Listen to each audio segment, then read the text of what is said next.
Hi, my friends. First of all, take a look at this beautiful painting that was done by my daughter Shterni of the Rebbe. Gorgeous, the way the Rebbe used to excite and electrify the audience. With the murder of 2 Israeli soldiers in Gaza 2 days ago, and the near murder of a third and the injury of many others, we don't know the status yet of the 3rd soldier. I want to just be clear, there is no ceasefire in Gaza. Now, let me state something that you might find controversial, but I don't know why. For me, the idea of soldiers' lives are as valuable as the hostages' lives.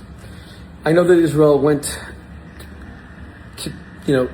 to war socially and in demonstrations to get the hostages out. I was a part of that. President Trump and Bibi, and especially the IDF and Steve Witkoff and Jared Kushner, deserve immense credit for having pulled off the release of 21 live hostages. But then we saw 2 soldiers die. And here's what I don't completely understand with my Israeli brothers and sisters. I have 3 children who have fought in the IDF and my daughter-in-law, that's 4. For me, these are IDF soldiers are just regular people. They're sons and daughters of people like me.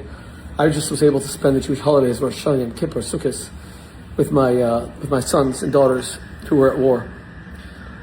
They're just regular Israelis who have no choice but to defend the Jewish state against a Holocaust.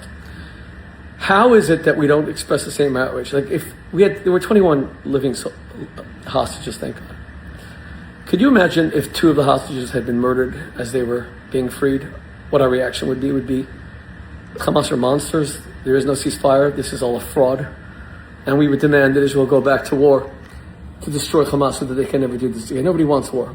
Talmud says that God's name is peace, and Judaism says that the highest value in the world is peace. You fight evil in order to prevent evil from inflicting more harm on the innocent and on the righteous.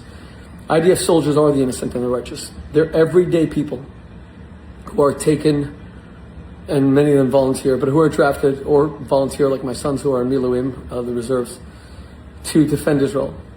When they're targeted for murder and we don't show outrage, when we consider that a ceasefire, when the world doesn't erupt, when these innocent soldiers die, that means that we are devaluing their lives below that of the hostages, and they're all equal.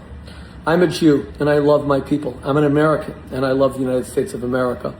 My heart breaks whenever an American soldier, man or woman, is murdered and killed. We lost 5,000 in Iraq. We lost 5,000 in Afghanistan. And to America's almost shame, we almost never talked about them as they died day by day, let alone in Vietnam, where 20, 30 were being killed every day, and 55,000 died. These are all innocent citizens who go to war to protect freedom and democracy.